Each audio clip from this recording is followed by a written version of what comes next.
हमारे विभिन्न ज्ञानवर्धक कार्यक्रम देखने के लिए आप हमें अभी सब्सक्राइब करें, बेल आइकन को प्रेस करें ताकि आप देख सकें हमारा कार्यक्रम सबसे पहले। और अधिक जानकारी के लिए फेसबुक पेज को लाइक करना ना भूलें। जय मां इंद्राक्षी। इंद्राक्षी धाम में दर्शकों आप सभी का हम हार्दिक स्वागत करते हैं। आज के दिन जिन जातकों का जन्म दिवस है, मैरिज एनिवर्सरी है, उन सभी को हमारी तरफ से बहुत बहुत शुभकामनाएं। आज पूर्णिमा है और साथ ही पूर्णिमा का श्राद्ध भी है। और जो हमारे मुख्य श्राद्ध होते हैं 15 दिन के आश्विन मास के, वो कल से प्रारंभ हो रहे हैं। कल से आश्विन का महीना भी प्रारंभ हो जाएगा, प्रतिपदा है, तो कल प्रतिपदा का श्राद्ध रहेगा। ठीक है, तो आइए आज का पंचांग देख लेते हैं। 20 सितंबर दिन सोमवार, सन 2021, भादो का महीना, शुक्ल पक्ष, संवत 2078, तिथि पूर्णिमा, नक्षत्र पूर्वा भाद्रपद, राहु काल 7:30 से 9, दिशा शूल पूर्व दिशा। अब देखिए, आज बहुत ही सुंदर दिन है। पूर्णिमा अपने आप में पूर्ण होती है और व्यक्ति के मन को चंद्रमा आज के दिन अत्यधिक प्रभावित करता है। जिन लोगों के मन में अक्सर अशांति व्याप्त रहती हो, शांति का भास न रहता हो, ऐसे व्यक्तियों को आज के दिन चंद्र के दर्शन करके उनको दीपदान देना चाहिए और थोड़ा मीठा अर्घ्य अर्पण करना चाहिए। आज के दिन चंद्र चालीसा का पाठ या शिव चालीसा का पाठ बहुत अच्छा रहता है। 4 मुखी रुद्राक्ष या किसी भी तरह का रुद्राक्ष जो आपके पास है, आज के दिन पहनना अवश्य चाहिए, बहुत अच्छा लाभ मिलता है। वैसे तो अनेकों प्रकार के रुद्राक्ष हैं, 114 मुखी बनाए जाते हैं, 9 मुखी के 9 हम पहन सकते हैं। इन रुद्राक्षों में एक दिव्यता होती है। रुद्राक्षों की जो एक विद्युत चुंबकीय जो तरंगे होती हैं, वो व्यक्ति के ऊपर बहुत खासा असर छोड़ती हैं। तो आज पूर्णिमा की रात्रि में रुद्राक्ष का जल भी सेवन करना बहुत अच्छा रहता है। और एक चीज़ आज और है, जो लोग सत्यनारायण की कथा करना चाहते हैं, जिनके घर में परमानेंट हर पूर्णिमा को इस प्रकार से भगवान की कथा होती है, तो वो अपनी कथा को अनवरत तरीके से करें, किसी तरह का विलंब न समझें। दूसरी बात, आज श्राद्ध है, अभी सुबह के 7 बजे हैं। जिन परिवारों में पूर्णिमा का श्राद्ध किया जाता हो, तो बहुत प्रेम से, श्रद्धा से श्राद्ध करें। श्राद्ध कैसे करें, श्राद्ध में पंचबली क्या होती हैं, ये सारी जानकारी हमने श्राद्ध विशेषांक में दी है, पितृपक्ष विशेषांक में। वो हमने शायद कल परसों आपके लिए YouTube पर अपलोड किया है, उसे आप सुन लें और उसमें बताई गई जानकारी के अनुसार आगे के श्राद्ध भी कर सकते हैं। हिंदू शास्त्र के हिसाब से, सनातन धर्म के हिसाब से, हमने सनातन धर्म में जन्म लिया है, हमने भारत की मिट्टी में जन्म लिया है, हमें श्राद्ध अवश्य मनानी चाहिए। समझे? कभी भी किसी की तकियानुसी बातों में मत आना। बहुत व्यक्ति आपको भ्रमित करने वाले संसार में मिल जाएंगे, लेकिन आपके मन को जोड़ने वाला व्यक्ति आपको बहुत कम मिलेगा। मेरे बच्चों, इस बात का ध्यान रखना। माता पिता जीवन भर अपनी संतानों को समझाते रहते हैं, बेटा किसी से ऐसे मत लेना, ऐसे मत खाना, किसी के साथ ऐसे मत जाना। क्यों समझाते हैं वो? माता पिता कितने समझाने वाले? हमारे 2। और कई बार तो दुर्भाग्यवश कहीं पिता नहीं रहते तो माँ नहीं रहती, एक ही हमें समझाता रहता है जीवन भर, बेटा ऐसे किसी से चीज़ नहीं लेते। आपके भी मम्मी पापा समझाते होंगे जब आप छोटे होंगे, बेटा ऐसे किसी से ये नहीं लेते, बेटा ऐसे किसी के घर नहीं जाते, बेटा ऐसे किसी की चीज़ का लालच नहीं करते। समझाते हैं ना। समझाने वाला एक है और बिगाड़ने वाले कितने मिलते हैं हमें संसार में। लाखों लोग हमें कुसंगति वाले मिलते हैं। तो बाबू, सबकी बात सुनना, लेकिन हमेशा वही करना जो आपके मन को जचे, आपकी आत्मा को जचे। इसलिए प्रलोभन देने वाले, पथभ्रष्ट करने वाले चप्पे चप्पे पे हमें मिल जाएंगे।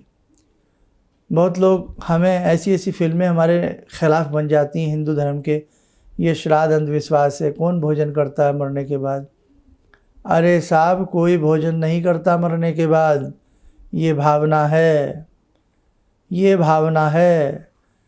आप भावना तो हमारी जोड़ने दीजिए। जिसने जीवन भर, जिस माता पिता ने हमें अन्न खिलाया हो, जिस माँ ने अपने मुंह का निवाला भी अपने बच्चे के लिए दे दिया हो, जो माँ रात भर गीले में सोती हो, हमें सूखे में सुलाती हो, जो पिता दिन भर हमारे लिए कमा करके मेहनत करके हमें खिलाता हो कि मेरे बच्चों को क्या पसंद है? रसोई भी बच्चों की पसंद से लगती है। जी हाँ, कि अरे भाई, एक समय होता है कि हमारी पसंद चलती है, लेकिन जब जिस घर में संतान और बालक हो जाते हैं तो पिता यही कह देता है कि भाई जो इन बच्चों को पसंद हो वो बना लेना। पिता बाज़ार से वही फल लाता है जो बच्चों को पसंद होता है, अपनी पसंद का भान नहीं रहता, अपनी पसंद ख़त्म हो जाती है। और ऐसे कुछ लल्लू, ऐसे कुछ उल्लू हमें आकर के समझाते हैं कि श्राद्ध करने से क्या होता है? ऐसे नालायक जो हमारे धर्म में उंगली उठाते हैं हमारे ऊपर। बच्चों, ऐसे बच्चों की, ऐसे मूर्खों की बातों में मत आना, समझे? उस माँ का ध्यान करना जिस माँ ने तुम्हें बहुत सुंदर लोरियाँ दे करके सुलाया हो। उस पिता का ध्यान करना जिसने तुम्हें पूरा बाज़ार खरीद करके दे दिया हो, भले ही पॉकेट में पैसे ना हो, है ना? तो क्या हम, अगर संसार में वो हमसे बिछड़ गए हैं, तो क्या हम उन्हें याद ना करें? क्या हम उनकी याद में किसी को भोजन नहीं करा सकते? क्या उनकी याद में हम किसी को वस्त्र नहीं दे सकते? क्या उनकी याद में हम एक दिन ऐसा ज़रूर हो कि हम उन्हें याद तो ज़रूर करें? अरे, ये हमारे ऋषियों का चिंतन है, ये हमारे महर्षियों की धधकती हुई आत्माओं की आवाज़ है। आप कभी भी इस प्रकार की अनगढ़ बातों में मत फंसना। इसलिए अपने माता पिता सर्वोपरि होते हैं। इसलिए जीवन में जीते जी उनकी रेस्पेक्ट करना, जीते जी उनकी हर व्यवस्था का ध्यान रखना। और जब संसार से, भगवान न करे, किसी से बहुत जल्द जुदा हो जाते हैं माता पिता, है ना, तो उनके मरणोपरांत उनकी जो श्राद्ध की क्रिया है बहुत अच्छे से करना। भगवान राम ने भी श्राद्ध किया था। इसलिए हम अपने धर्म की तरफ देखें, हम लोगों की बातों में ना आएं। दूसरी बात, कल प्रतिपदा का श्राद्ध है, बहुत अच्छे से करना और हमारा श्राद्ध विशेषांक भी सुन लेना। थोड़े अस्वस्थ जरूर थे उसमें, लेकिन आप सबकी शुभकामनाएं, आप सबका स्नेह प्रेम, हमें बहुत लोग दुआएं दे देते हैं। हम देखते हैं कई बार समय मिलता, आपके कमेंट्स पढ़ते हैं। हालांकि हमारा स्टाफ ज़्यादातर उन बातों पे सक्रिय रहता है।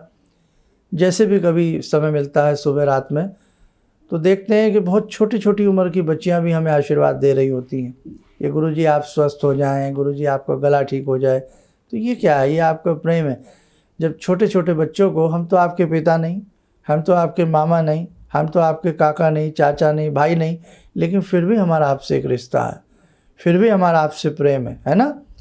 तो ये प्रेम है भाई, इस प्रेम का कोई मूल्य नहीं है। तो जब आप हमसे इतना प्रेम करते हैं, हम भी आपसे बहुत प्रेम करते हैं।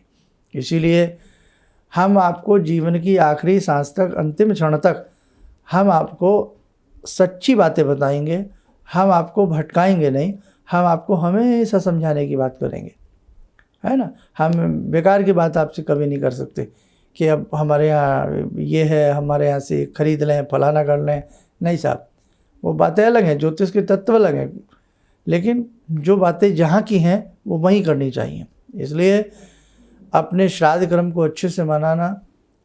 जिस घर में श्राद्ध मनाने वाला कोई ना हो, उस घर की बेटियां, उस घर की बहुएं भी अपने बड़ों के निमित्त श्राद्ध कर सकती हैं। कहीं किसी प्रकार का कोई ऐसा वहम नहीं। आप सूखा भोजन दे दीजिए, सूखा राशन दे दीजिए, आप फल दे दीजिए, आप कुछ दक्षिणा कर्म कर दीजिए, और 1 लोटा जल, जो हमने बताया कि दक्षिण दिशा की तरफ 1 लोटे में जल भर लें घर में, उसमें काला तिल मिला लें, उसमें थोड़ा मीठा मिला लें, और दक्षिण दिशा की तरफ ओम पितृदेवताभ्यो नमः बोलते हुए आप उनके निमित्त जल दें। बस आपका श्राद्ध कर्म, अगर 15 दिन भी आप ऐसे पूरे दिन करते रहे, कल से लेकर के अमावस्या तक, 6 अक्टूबर की अमावस्या है, और जिनकी श्राद्ध में हमें तिथि ना पता हो कि हमारे बड़ों की तिथि क्या थी, तो वो सर्व पितृ विसर्जनी जो अमावस्या होती है, हम 6 अक्टूबर को उनके निमित्त कर सकते हैं। जिनका एक्सीडेंट हो गया है, कोई भयानक दुर्घटना में ग्रस्त हुए हैं, बहुत लोग भगवान न करे सुसाइड कर लेते हैं, आत्महत्या कर लेते हैं। तो वैसे तो खैर तरह तरह की बातें हैं, लेकिन आपको अगर तिथि का ढंग से भान ना हो तो अमावस्या में ऐसे व्यक्तियों का श्राद्ध किया जाता है, आप कर सकते हैं। और बाकी तो देखो भाई, संसार से जो गया वो चला गया, लेकिन आत्मा कभी नहीं मरती। कभी सुना है किसी ने आत्मा को मरते हुए? आत्मा सुपरमात्मा, आत्मा कभी नहीं मरती। इसलिए आत्मा का खिंचाव हमेशा अपने परिवार की तरफ रहता है, चाहे वो कहीं जन्म ले ले या कुछ भी हो जाए। जन्म ये शरीर लेता है, लेकिन आत्मा तो आत्मा ही है। आत्मा परमात्मा है, अमिट है, अमर है, अविनाशी है। इसलिए जन्म जन्मांतर की हम भटकी हुई, कोई किसी योनि से आया है, कोई किसी योनि से आया है, कोई जड़ योनि से आया है, कोई सरीसर्प योनि से आया है, कोई कीट योनि से आया है, तो कोई जलचर योनि से आया है। नाना भांति की योनियों से हम लोग बड़ी मुश्किल से मानव का शरीर मिलता है। इसलिए ध्यान रखें, इस मानव के शरीर से ही सेवा हो सकती है, इस मानव के शरीर से ही हम सोच सकते हैं, है ना। हम वो हैं, संसार की उत्कृष्ट श्रेणियों में मनुष्य आता। इसलिए उत्कृष्ट श्रेणियों में जब हम हैं, हमें अपने जीते जी उत्कृष्ट कार्य ही करने चाहिए, श्रेष्ठ कार्य ही करने चाहिए, अच्छे कार्य करने चाहिए। तो पूर्णिमा के दिवस पर आप सबको बहुत बहुत शुभकामनाएं। और आगे जो हमारा पड़ाव है ये 15 दिन का, ये बहुत कीमती है। आप माने ना माने, यमलोक से, मृत्युलोक से, और कहीं ना कहीं इस रूप में वो दिवंगत आत्माएं, वो पितृ अवश्य पृथ्वी पर आते हैं, और इस चाह में आते हैं कि हमारी संतानें हमारे निमित्त कोई पिंडदान करेगी, कोई तर्पण करेगी, तो कोई ब्राह्मण भोजन कराएगी। महाराष्ट्र में भी आप देख सकते हैं कई ऐसी घटनाएं घटी हैं कि साक्षात पितृ को उतार करके उनको भोजन कराया गया है। ये बहुत बड़ी बातें हैं। आप अपने धर्म की बातें हल्के में मत लीजिए। आपके धर्म में इतना लिखा है, इतनी पुस्तकें हैं, 6 शास्त्र हैं, 18 पुराण हैं, 4 वेद हैं, उपवेद हैं, उपनिषद हैं, इतनी सारी चीज़ें हैं कि 70 जन्म लग जाएं इन्हें पढ़ने में, समझे। मतलब इतना विपुल भंडार आपको कहीं नहीं मिलेगा, वर्ल्ड में किसी धर्म में आपको नहीं मिलेगा, वर्ल्ड के अंदर। तो हमारे महर्षियों ने इतना क्यों लिखा, इतना चिंतन क्यों करते थे? वो किसके लिए करते थे? वो हम सब के लिए करते थे।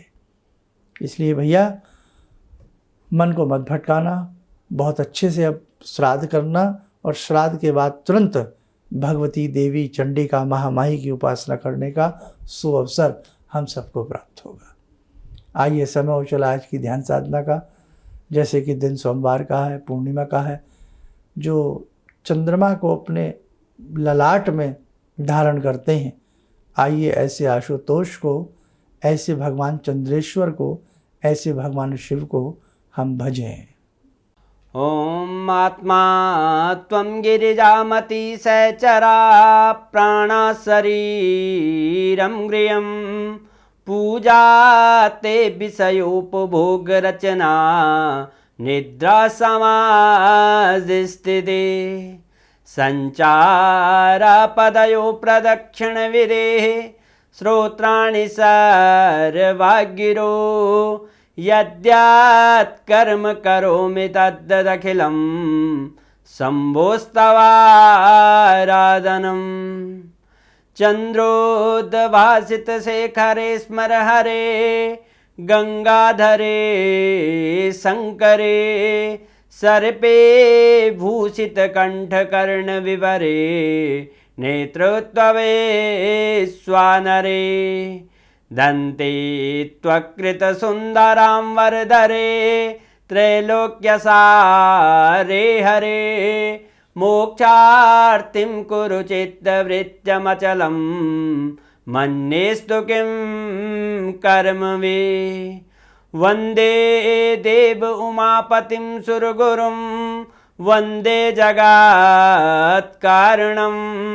वन्दे पन्नगभूषणं मृगधरं वन्दे पशूनां पतिं वन्दे सूर्यशशाङ्कवह्निनयनां वन्दे मुकुन्दप्रियं वन्दे भक्तजनश्रयं च वरदां वन्दे शिवं शङ्करम् ॐ कर्पूरगौरं करुणावतारं संसारसारं भुजगेन्द्रहारं सदा वसन्तं हृदयारविन्दे भवं भवानी सहितं नमामि भवं भवानी सहितं नमामि। कवच बना लें, ध्यान करें, भगवान शंभू का शुभ आशीष हम सबके ऊपर बरस रहा है।